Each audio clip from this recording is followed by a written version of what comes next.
the dawn's early light, what so proudly we hailed at the twilight's last gleaming, whose broad stripes and bright stars through the perilous fight o'er the ramparts we watched were so gallantly streaming, and the rockets' red glare, their bombs bursting in air, gave proof through the night that our flag was still there.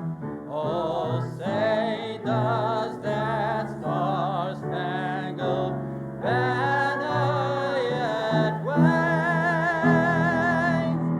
o'er the land of the free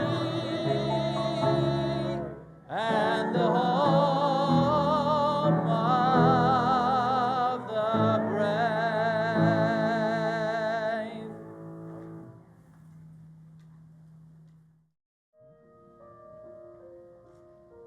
True, this history has no words, yet we know that it has to be spoken. We gather for memory, to lift up the lives that were broken, those gone too soon. We bring into this room to say to the world they were here, a promise we'll keep every year. Too many names to name, numbers too hard to handle, but we can at least light a candle on Yom HaShoah, on Yom HaShoah.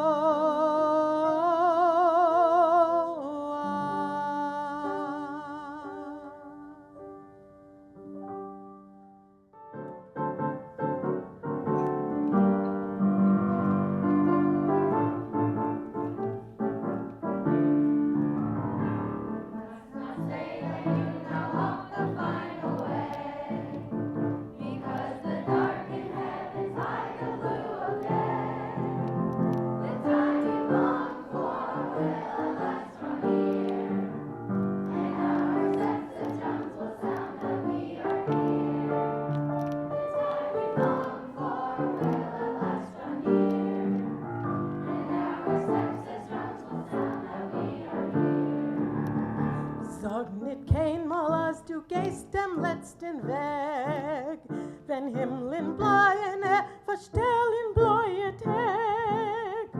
Kommen wird noch unser ausgebänkte Schau, es wird der Peut an unser Trott, wir seien da. Kommen wird noch unser ausgebänkte Schau, es wird der Peut an unser Trott, wir seien da. אל נא תאמר הנה דרכי האחרונה, את אור היום מסתיר ושמי העננה. זה יום נחשפנו לו עוד יעל ויבוא, ומצעדינו עוד יראים אנחנו פה. זה יום נחשפנו לו עוד יעל ויבוא, ומצעדינו עוד יראים אנחנו פה. Final way, because the dark in heaven's high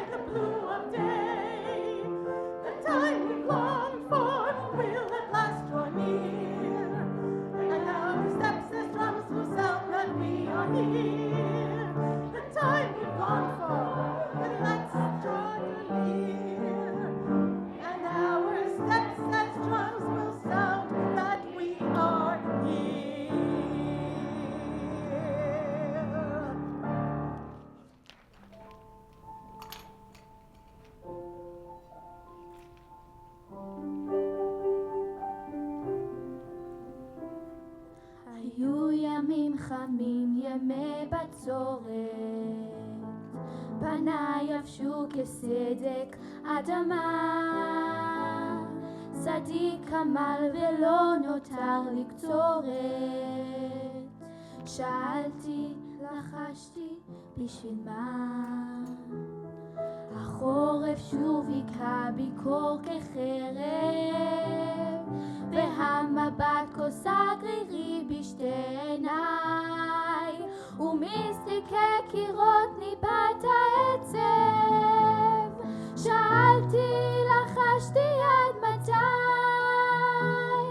אך לעת ערב עם רוח ערב, עלה נושר לו על גג ביתי.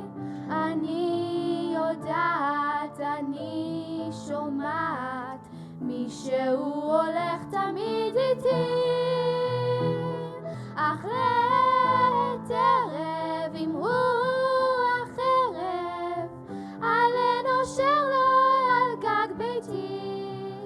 אני יודעת, אני שומעת, מישהו הולך תמיד איתי, אך לעת ערב עם רוח ערב, עלה נושר לו על גג ביתי. אני יודעת, אני שומעת, מישהו הולך תמיד איתי.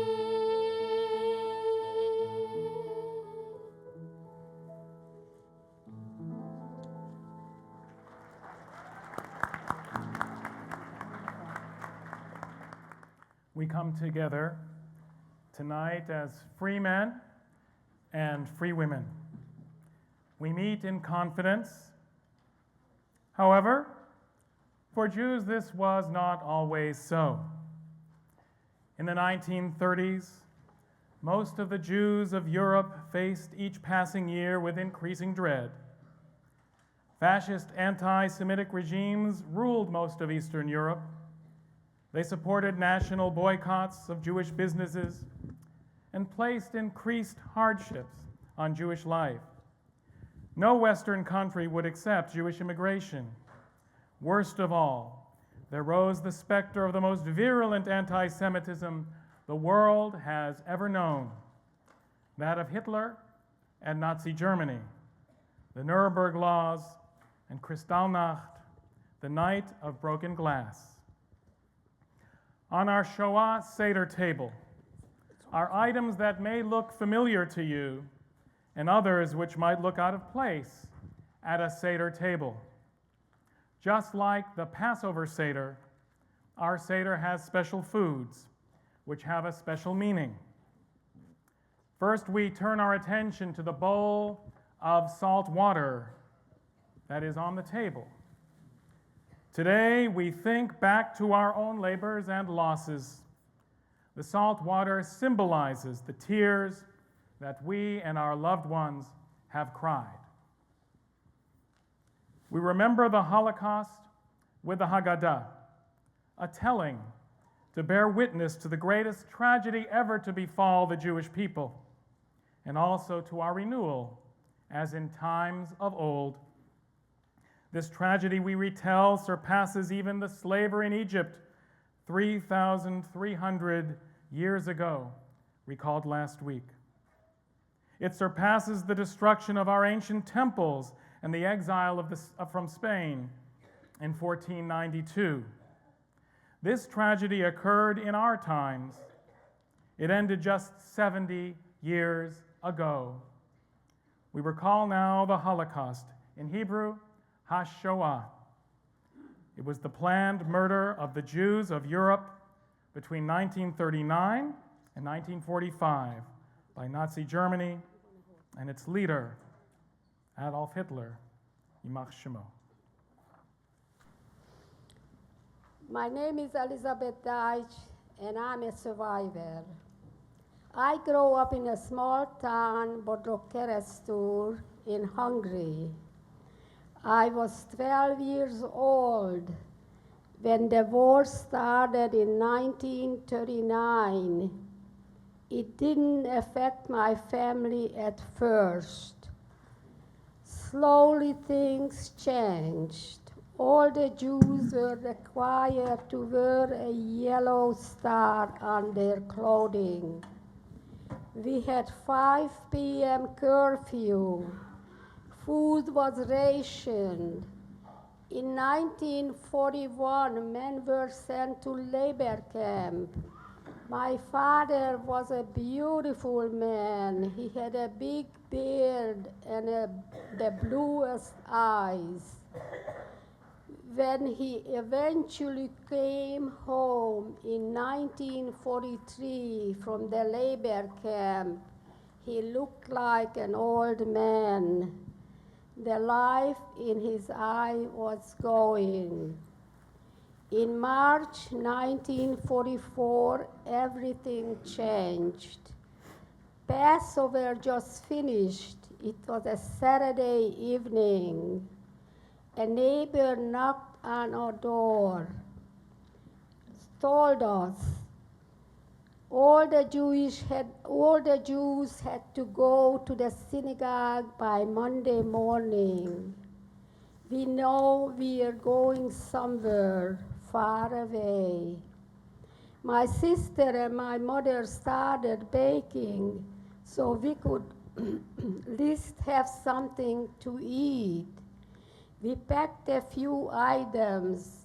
We could only bring what we could carry in our hand.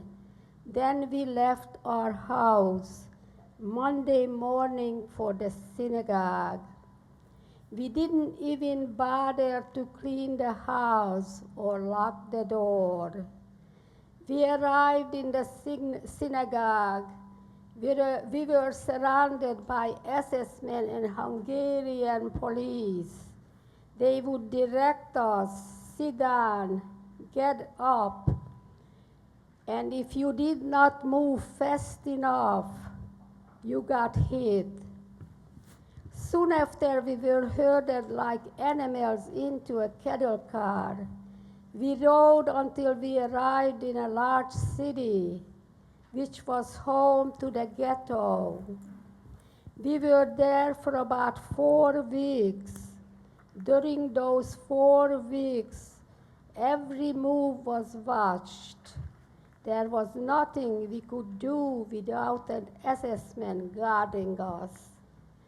In May of 1944, we were moved out of the ghetto again.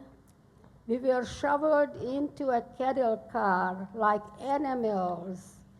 We rode for about 3-4 days, only stopping to make for room, more people to board. We arrived on a Thursday night.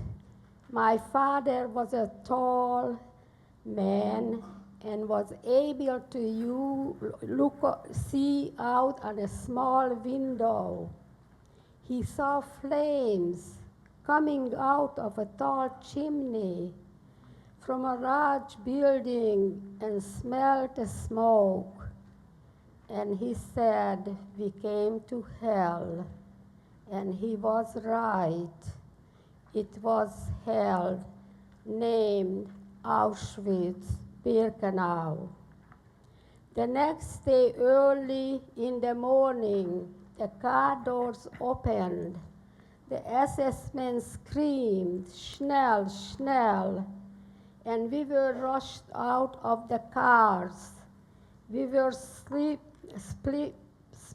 men on one side and women on the other. We proceed to march up to Dr. Mengele, who decided if we would go to the right or to the left. My sister and I were put to the right, and my mother and my aunts were sent to the left. All I wanted was to be with my mother. So I ran to the left, but the SS man caught me. He pushed me back towards the right. I thought if I was not looking, I would try again. So I did. He caught me and told me, "You are young, you can work." I had no idea what that meant, but he assured me we would meet again on Sunday. But that Sunday never came.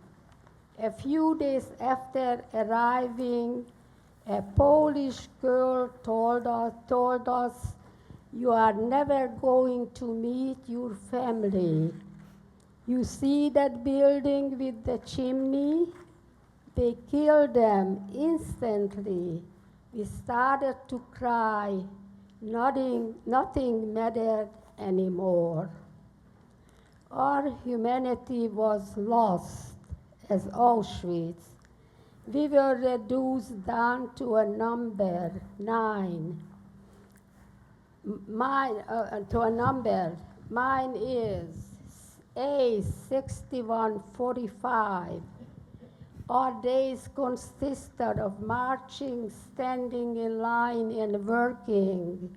We were constantly in state of fear, never knowing if we were going to live or die. During my time in Auschwitz, my sister and I worked in a large building next to the crematorium. We spent hours sorting through all the personal items of those who newly arrived to the camp. Every day we marched to the building, passing the crematorium, hearing the scream and cries, all those who were gassed. To this day, I could still hear those cries. One night in mid-November, we were walking up by the SS men. They lined us up, and we stood for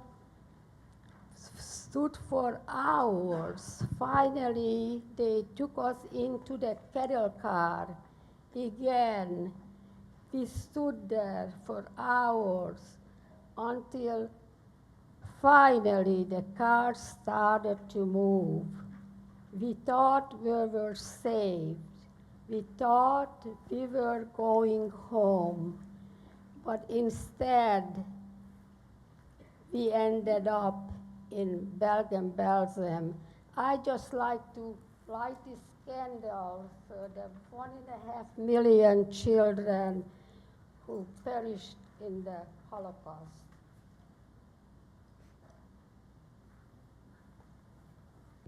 When my grandmother arrived at Bergen-Belsen, the first image she saw was a mountain of dead bodies. Like Auschwitz, Bergen-Belsen stripped prisoners of their humanity. My grandmother was forced to work on almost no food or water. At one point, she and her sister became so famished, she grabbed a handful of grass from the ground for her and her sister to eat. As the Allied troops grew closer, the Nazis were forced to move prisoners from place to place.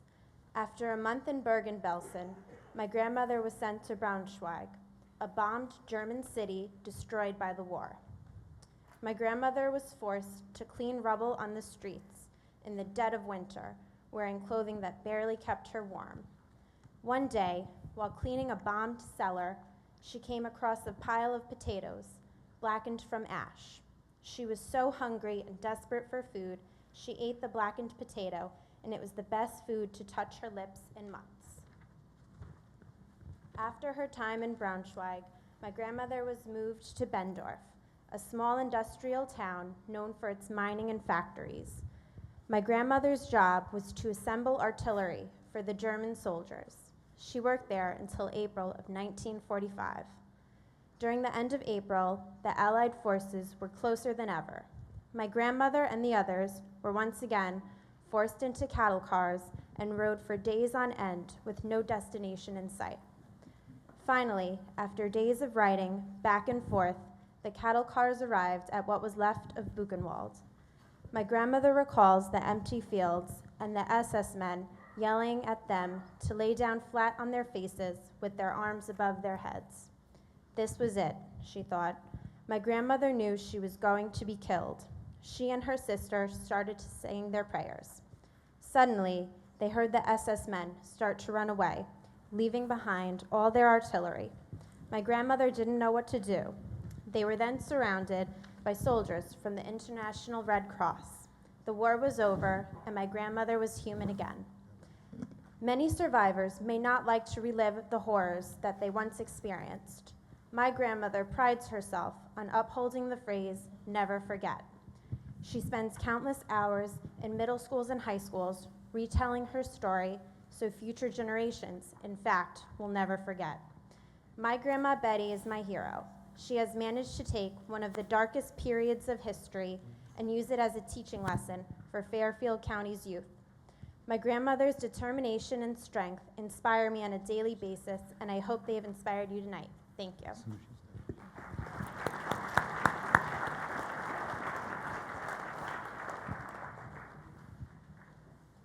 In Hungary, Romania, and Poland, in France, Belgium, Holland, in Germany, Austria, Czechoslovakia, Italy, Yugoslavia, Greece, Bulgaria, in Russia, Ukraine, and the Baltic states, to the Channel Islands, Corsica, and the islands off Corfu, no Jew is safe from this peril. Where the Nazis conquered, we Jews were singled out, hunted down, and made separate from our neighbors. We were forced to wear the yellow Star of David. That badge meant a license to be starved, humiliated, and tortured. We lost every protection of the law. We faced every possible indignity. It did not matter whether you were Orthodox or Reform, or whether you observed Judaism at all. Even those who didn't identify themselves as Jews were gathered up.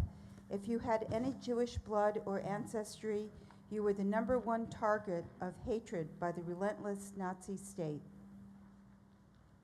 We were forced to give up our businesses and our careers.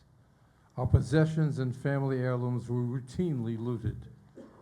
We were forced to leave our homes to move to overcrowded ghettos.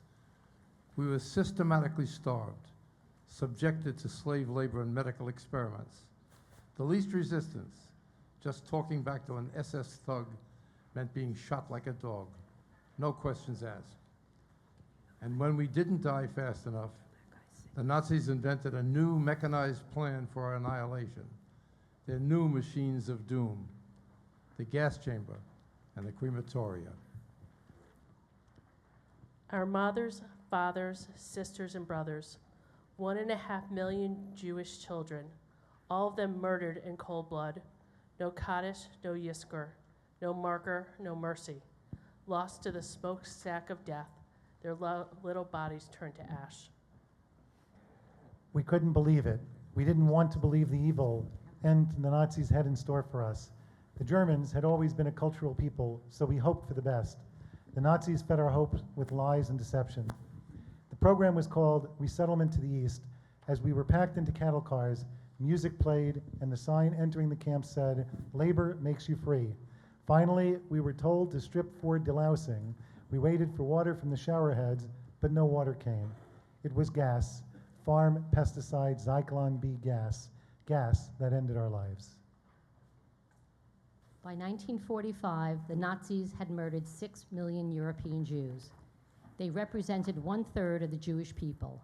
1 out of every 3 Jews in the world perished in the Shoah. We all raise the cup of water. The water we drink is symbolic of the days when there was nothing more to drink than a simple glass of water, and perhaps days when there was not even that much.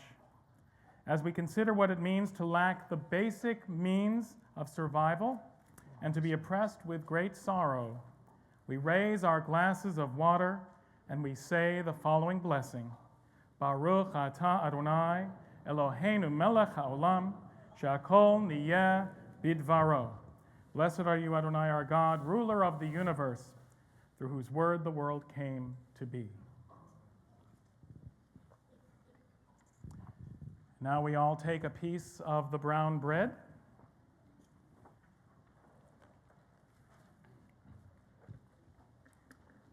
In the days of the Shoah, our ancestors were happy if they had a piece of brown bread, no matter how plain or dry. The brown bread on our Seder plate reminds us of how they struggled against starvation, with some winning the struggle and some losing. The blessing together, Baruch Atah Adonai, Eloheinu melech haolam, hamotzi lechem min haaretz. Blessed are you, Adonai, our God, ruler of the universe, who brings forth bread from the earth.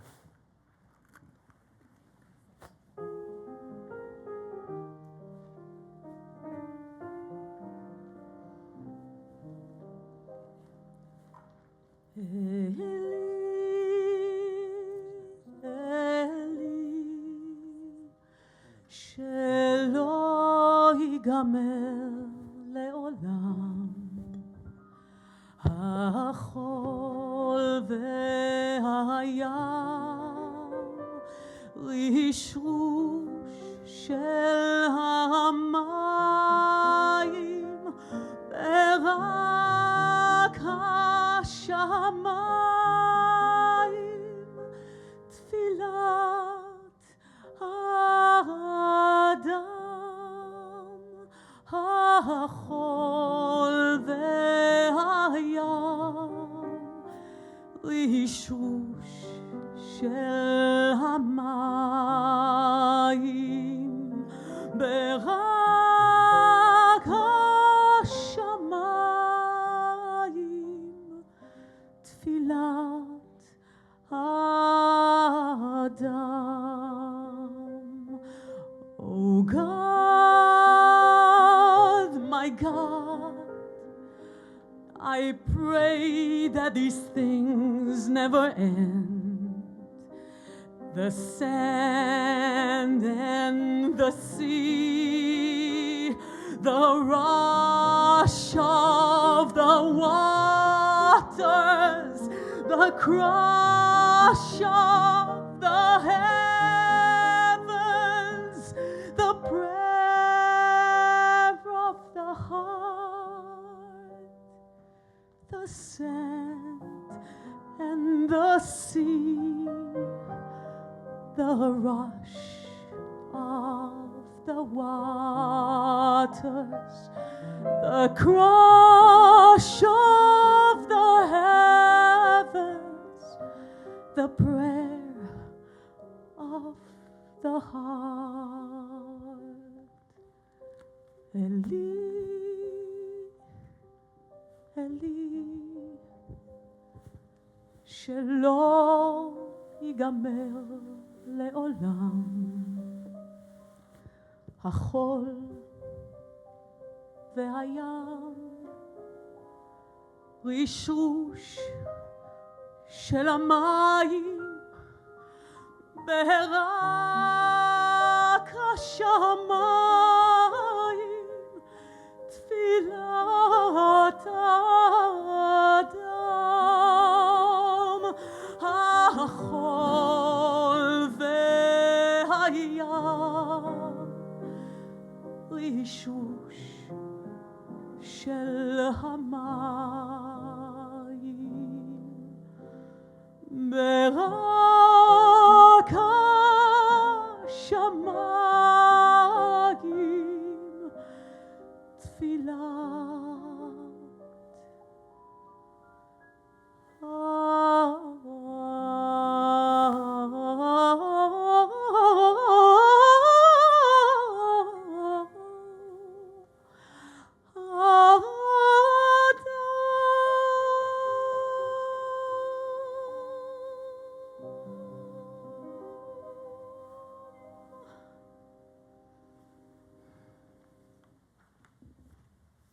The second section of our Seder focuses on the theme of respect, kavod. Usually it's not until after a difficult period that we're able to reflect back on an experience and identify what good has come from it. Every situation we come through leaves us changed. We see the world differently, and we are different people. Our goal should be to try to grow and learn from the hardship. Fourth child. Anita Ronshore was born on August 11, 1930, to Fritz and Stella Polak in Czechoslovakia. Her brother Michael was born 5 years later. She had an active social life and did well in school. Then, in March 1939, her childhood ended when the Nazis entered Czechoslovakia. Even when forced to wear yellow stars and banned from school, the Polak family truly believed Czechoslovakia would protect them. They heard of the Nazis in Germany and rumors of the Jews in Poland forced to dig their own graves before being shot in the forest. But with her father, a high officer in the Czech army, they shielded themselves with a false hope of protection. The first deportation call came in 1940. Luckily, Anita's mom knew someone that was able to get them exempt. However, when the second announcement came a year later in spring 1941, the family packed their bags. Anita remembers not comprehending why her family did not stand up and say something about the atrocity of the situation. It wasn't until many years later that she realized how difficult it is to be a hero when you are holding the hands of your children. Anita, her family, and more than 50 others were shoved into a cattle car like animals. They traveled for hours before the doors opened at Terezin. They were herded into a corridor where they dropped their belongings, which they never saw again, and were given an aluminum bowl, cup, and spoon, with the warning to hold on to all three because they wouldn't eat without them. The men and women were separated, but Anita's mom held on to her kids. The new arrivals wouldn't eat the meals until the hunger set in. Hunger, Anita tells me, is an all-consuming feeling that hits you in the stomach and then overtakes you until you cannot think of anything else except when you are going to get your next fix. To this day, Anita promises, I will never forget what hunger is because hunger is not something that is forgettable. There is no plural for hunger in any language because you cannot measure it. When you get to a point when you are starving, you cannot be more starved or less starved. There is just starvation. When she remembers Terezin, she thinks of 60,000 people scratching from the bugs and the cattle cars coming and going. The ones leaving scared her the most because they went to the gas chambers in Poland. She also thinks of the ticking desire to live that, when fought for, resulted in survival. In summer 1943, after a year and a half at Terezin, Anita's family was transported to Auschwitz. After driving for days, the doors opened to a giant sign. Arbeit macht frei, or work makes you free. Anita's father was separated from them immediately. Anita, her brother, and mother were sprayed with DDT to kill the bugs, taken to the shower, were shaved from head to toe, given striped uniforms, and tattooed. The number on her forearm, 71,569, Anita was told, was her name. Anita, her mother, and brother were taken to the electric barbed wire enclosed Birkenau camp. Unlike Terezin, no cattle cars left because the only place to go was the black mountains of smoke that canopied the camp. Anita remembers these black mountains. They signified the arrival of a new transport, a new gassing, a new loss. Anita was here for 11 months.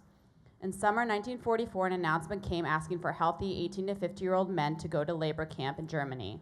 Anita's father signed up, and a few days later, a similar announcement came for women. Anita's mother told her to lie about her age. Go, Anita, tell them you are 18. You are strong. When Anita asked her mother to come with her, she replied, I can't come with you. If I leave your little brother behind, he is only 9. He will forget his name, and we will never find him. She gave Anita a final push, and when Anita turned back, her mother was walking away. During the march from Birkenau to the center of Auschwitz, Anita thought, my mother doesn't love me. It wasn't until many years later that she realized how heroic her mother was to push her away without a single tear to save her life. Anita never saw her parents or brother again. Once Anita arrived, she saw Dr. Mengele. It was this man who decided your fate with the wave of a hand. At first pass, Anita was directed to what her gut told her was her death sentence, but she managed to walk by again, shielding her underdeveloped chest, and was ordered to the other side. Upon seeing the horrors in the medical examination, Anita started to cry. An SS woman offered her cocoa and said she would be leaving Auschwitz to work in Germany. Today, Anita calls this a moment of humanity. This woman saved her. She knew she could not go back to Auschwitz, where only hours before, unbeknownst to Anita, her mother and brother were gassed. Next, Anita and 500 other women were taken to Hamburg, Germany. The Allies were bombing 5 times a day, and the women had to recover bodies, dig trenches, and unload boats. The Allies once made the mistake of bombing the forest where Anita was hiding, burying her alive. A German soldier pulled her out, and after learning that she was only 14 years old, he shared his sandwich with her every day and granted her wish to swim in the ocean on her birthday. It was people like this that reminded Anita that not all humanity was lost. Anita was transported to Bergen-Belsen after about 10 months in Hamburg.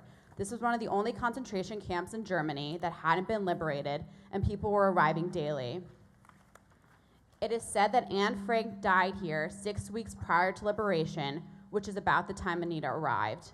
On April 15, 1945, a day ingrained in her mind forever, the Germans left, and simultaneously, the British Army liberated the camp. The Army found storage houses filled with bread, which they put on jeeps to distribute, until the birds flew down to eat it and started dying immediately. If the Allies had come one day later, everyone would have been dead from eating the poisoned bread. Following liberation, Anita was taken to a Hamburg military hospital, where the Red Cross said her father was alive. Anita took the first train from the hospital to the Prague JCC. It was here that a man asked her if she was Anita Pollock. "I am," she confirmed. And the man stated, "Your father died a hero." "What are you talking about? My father is alive," Anita responded. The man said he walked with her father on a death march. One of his friends couldn't walk anymore, so Anita's father put him on his shoulders, saying, "I will carry you to freedom." A nearby Nazi heard this, told her father to step out to the side, and shot him. He was killed 2 days before the end of the war. Before arriving here today, Anita attended a graphic arts school and English school. At age 15, she joined the Haganah in what is now Slovakia. 2 years later, in 1948, Anita immigrated to Israel and worked in a kibbutz, married her first husband, and had her son Oded, before immigrating to the US in 1959. Anita's beloved husband, Harold, died this past summer, and her son and 3 wonderful grandsons live in Colorado today. Is it a coincidence that today is April 15? The liberation of Bergen-Belsen. Bergen-Belsen was, as was said before, a camp because it was close to Berlin, so it was one of the camps, the very last camps that were liberated. I will try to explain to you liberation from a camp. Most of the people that were in Bergen-Belsen have been in concentration camps for 4 years. Bergen-Belsen was a place where living dead looked. They later gave them a name, Muslims, because they were really just shadows of people. They were shadows not able to walk. They were nodding. They were in a trance and just concentrating to make it another minute, another hour. This was a thing how to survive. How to survive was not a plan for the future. It was a plan just to stick it out for another minute, for another hour. Exhaustion of hunger and degradation. Bergen-Belsen was like the last step. The heaps of dead people were overwhelming. Nobody had the strength even to take them out of the way. You were walking across dead people. April 15, 1945. The Germans were gone. The Germans were gone. Where did they go? Here in the corner, I saw a woman SS asking to switch clothes with another of the Bergen-Belsen prisoners without a crime, of course. She wanted the dirty, smelling clothes because she wanted to save her life. But no, no, no, no. We didn't give our clothes away, even though we would have loved to, not to a German woman, to a SS, that she was a part of that horror story that was called HaShoah.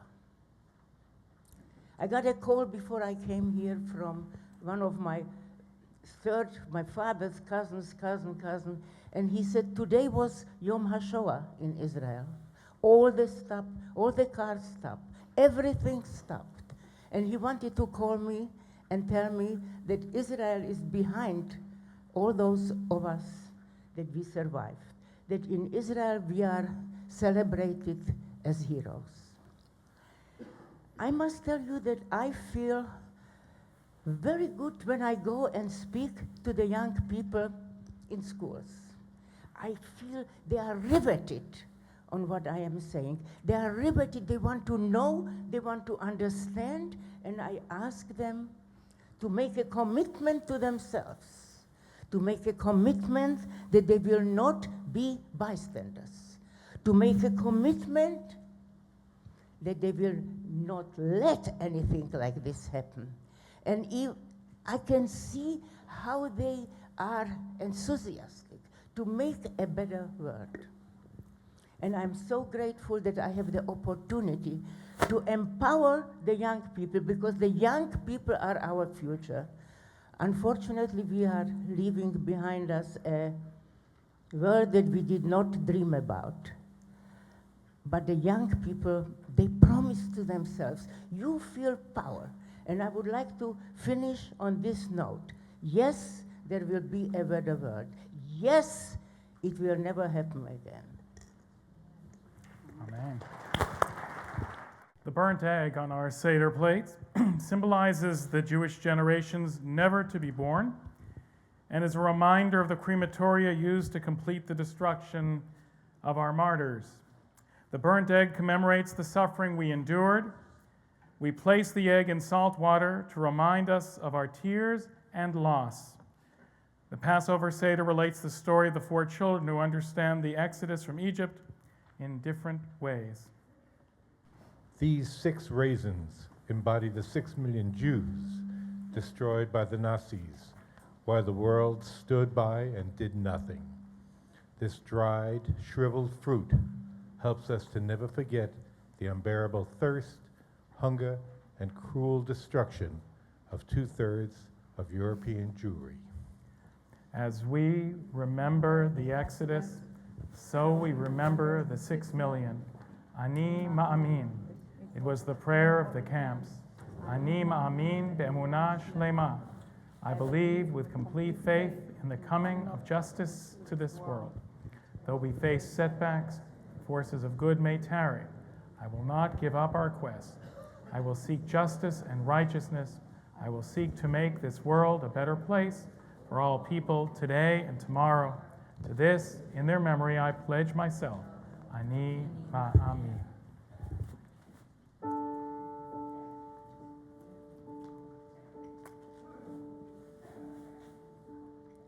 Ani ma'amin, ani ma'amin, ani ma'amin,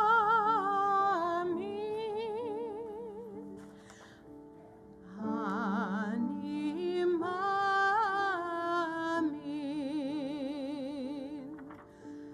Be'emunah shlema, be'emunah shlema,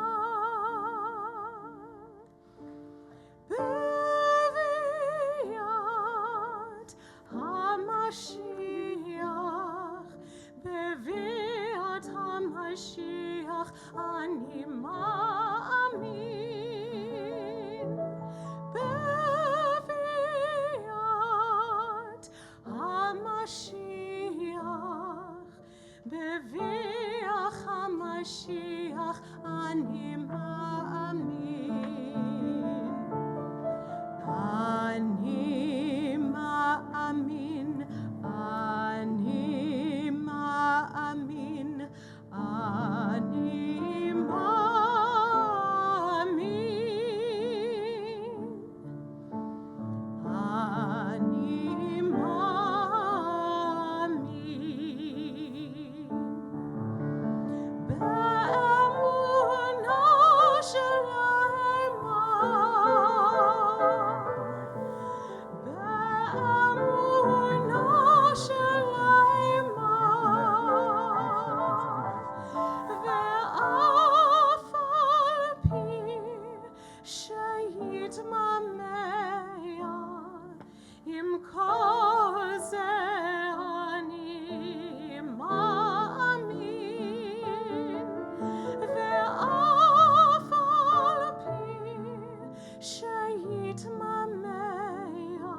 בכל יום שיעבור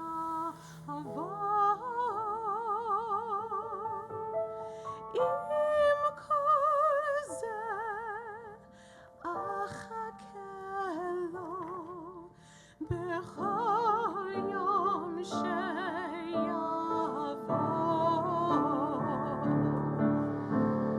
אני מאמין אני מאמין אני מאמין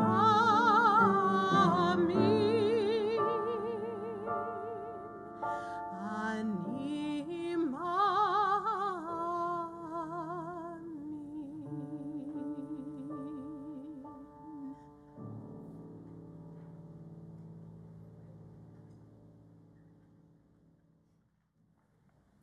The Danish blue cheese on our Seder plate represents the blue numbers tattooed into the Jewish flesh. As well, it honors the Danish king, his people, and all the righteous individuals, exemplified by Raoul Wallenberg, Oskar Schindler, Miep Gies, and Chuen Sukara, who selflessly aided the Jewish people in our time of need. And now we rise for the memorial prayer. מלא רחמים, שוכן במרומים, המצא מנוחה נכונה תחת כנפי השכינה. במעלות קדושים וטהורים כזוהר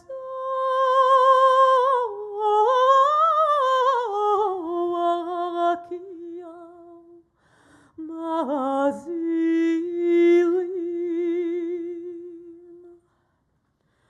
ונשמות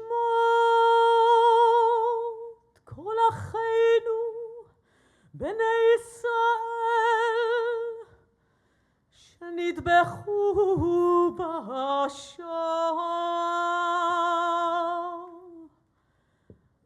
אנשים, נשים וטף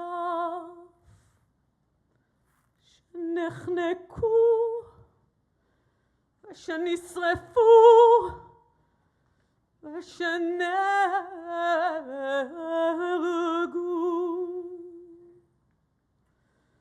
ושמסרו את נפשם על קידוש השם בגן עדן, בגן עדן תהא מנוחתם. אנא בעל הרחמים, הסתירם בסתר כנפיך לעולמים, וצרו ביצוע חיים את נשמותיהם. אדוני הוא נחלתם, וינוחו ושלום על משכבותיהם ונאמר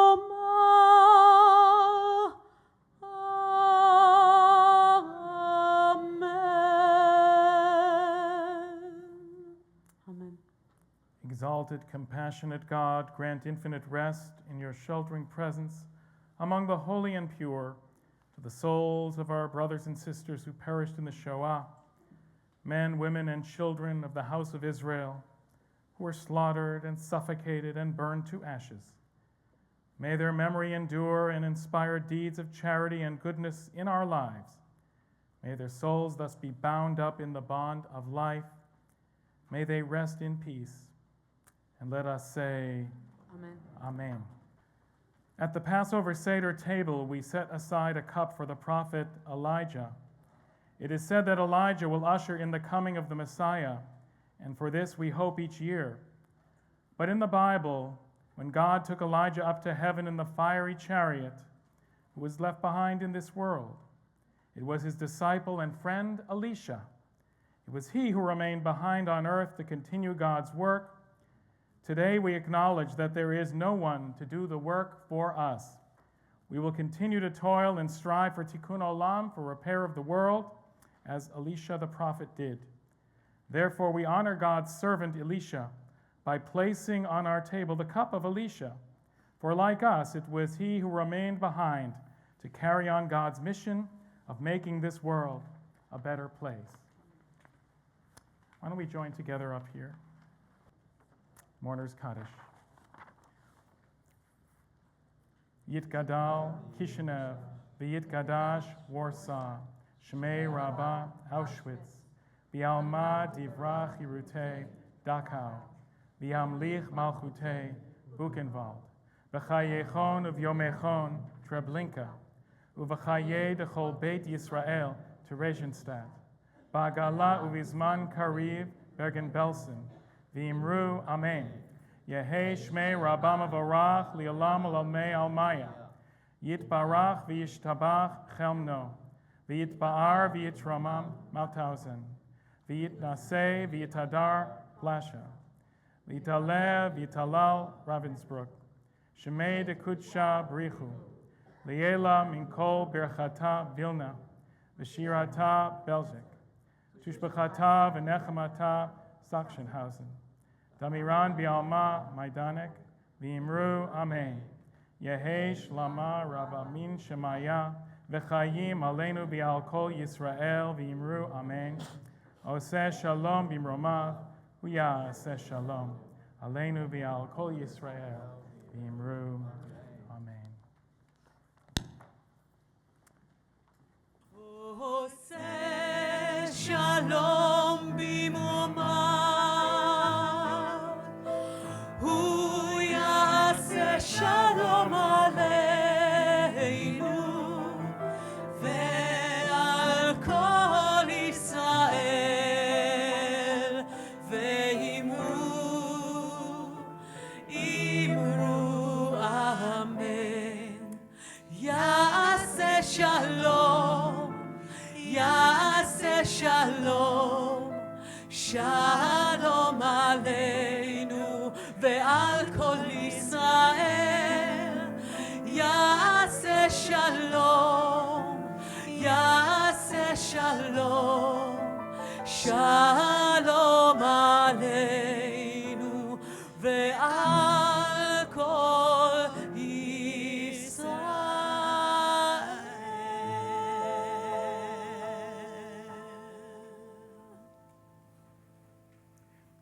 This concludes our Holocaust Seder of Freedom. Together we have remembered, respected, and hoped. May all of us have the strength to continue to strive towards freedom and peace for ourselves, for all the people of the world. For not until all of us are free can any of us truly be free. Together we say, L'shana haba b'Yerushalayim shel shalom, L'shana haba b'cherut. Next year may we be in a Jerusalem at peace. Next year may we all be free.